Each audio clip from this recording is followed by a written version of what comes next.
मेरी एक प्रोटीन की वीडियो पे किसी भाई का कमेंट आया है कि अगर हमको प्रोटीन ही पूरा करना है तो हमको प्रोटीन पाउडर लेने की क्या ज़रूरत है, हम हमारे खाने से पूरा कर सकते हैं, हम नॉनवेज खा के पूरा कर सकते हैं, मांस मच्छी खा के जिसमें कार्ब्स भी ज़्यादा नहीं होते।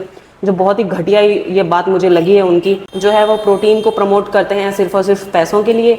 और चौथी बात उन्होंने बोली है वो ये है कि वो एक डॉक्टर है और उनको प्रोटीन्स और विटामिन की पूरी तरीके से नॉलेज है, पूरी तरीके से उनको ज्ञान है कि कितना लेना चाहिए और कैसे लेना चाहिए। तो सबसे पहले तो मैं ये क्लियर कर देती हूँ कि मैंने कोई भी मेरी वीडियो में ये नहीं बोला है कि अगर आपको अपना प्रोटीन पूरा करना है तो आप प्रोटीन पाउडर से ही कीजिए, आप नेचुरल फूड सोर्स से भी उसको पूरा कर सकते हैं। हमारे इंडिया को डायबिटिक कैपिटल भी बोलते हैं क्योंकि हमारे खाने में इतने ज़्यादा कार्ब्स हैं कि हम प्रोटीन तो ले ही नहीं पाते, प्रोटीन लेने की जगह ही नहीं बचती। दूसरी सबसे बड़ी प्रॉब्लम होती है हेयर फॉल हो रहा है, शैम्पू बदल लो, मूड खराब है, चॉकलेट खा लो, एनर्जी नहीं आ रही, खाना बढ़ा दो। ये तो देखो कि आप प्रोटीन कितना ले रहे हो अपने दिन में।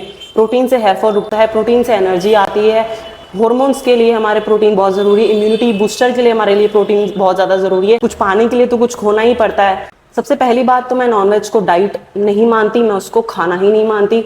किसी की जान लेके अपना प्रोटीन पूरा करना ये कोई सही बात नहीं है, उससे प्रोटीन नहीं मिलता, हमको उससे सिर्फ बददुआएं मिलेगी। किसी बेजुबान जानवर को मार के उससे अपना प्रोटीन पूरा करने से तो अच्छा है कि मैं भूखी ही मर जाऊं। अगर आपने स्पोर्ट्स की फील्ड में अगर थोड़ा सा ज्ञान ले लिया होता तो आपको ये पता होता कि पीवी सिंधु, सानिया नेहवाल, मिल्खा सिंह, राजेंद्र जडेजा जैसे इतने बड़े बड़े एथलीट्स जो ओलंपिक्स में भी मेडल ला चुके हैं, सिर्फ और सिर्फ वेजिटेरियन ही खाते थे। और सिर्फ इंडिया के ही नहीं, जो अपने इंटरनेशनल भी बहुत सारे एथलीट्स हैं जो सिर्फ और सिर्फ वीगन डाइट से ओलंपिक जैसे मेडलिस्ट इतने बड़े प्लेटफॉर्म में जाके वो मेडल ला चुके हैं। तीसरी चीज उन्होंने बोली कि हम पैसों के लिए सिर्फ ये ब्रांड प्रमोट करते हैं। सबसे पहले तो मैं क्लियर कर दूं कि मैं ऐसे ही कोई ब्रांड को प्रमोट नहीं करती हूँ।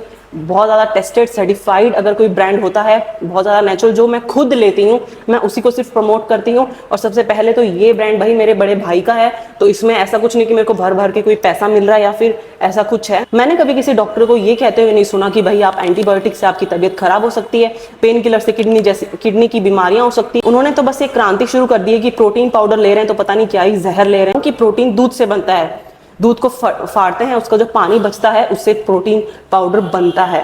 प्रोटीन लेने से अगर आपको डायबिटीज भी है तो उस डायबिटीज भी रिवर्स हो सकती है। किडनी की भी प्रॉब्लम नहीं है तो प्रोटीन लेने से आपकी किडनी एकदम हेल्दी रहेगी। आप ये क्यों नहीं कहते कि भाई कितना प्रोटीन हमको एक दिन में लेना चाहिए? आप लिमिट बताओ ना कि इससे ज्यादा अगर आप लोगे तो वो खराब करेगा, लेकिन एवरेज जितना कम से कम लेना चाहिए वो तो कम से कम कहो। और अगर अच्छा प्रोटीन आपको चाहिए जो बहुत ज्यादा नेचुरल है, इसका नाम ही फार्म फ्रेश फूड्स सप्लीमेंट्स है। ये सिर्फ और सिर्फ प्योर सप्लीमेंट्स ही बनाते हैं। इनकी जितनी भी लिंक है मैंने मेरे बायो में मेंशन कर दिया, आप जाके जरूर चेक कर सकते हैं। और मेरे बहन भाइयों, प्रोटीन पाउडर से डरने की जरूरत नहीं है, ऐसे डॉक्टरों से डरने की जरूरत है। धन्यवाद।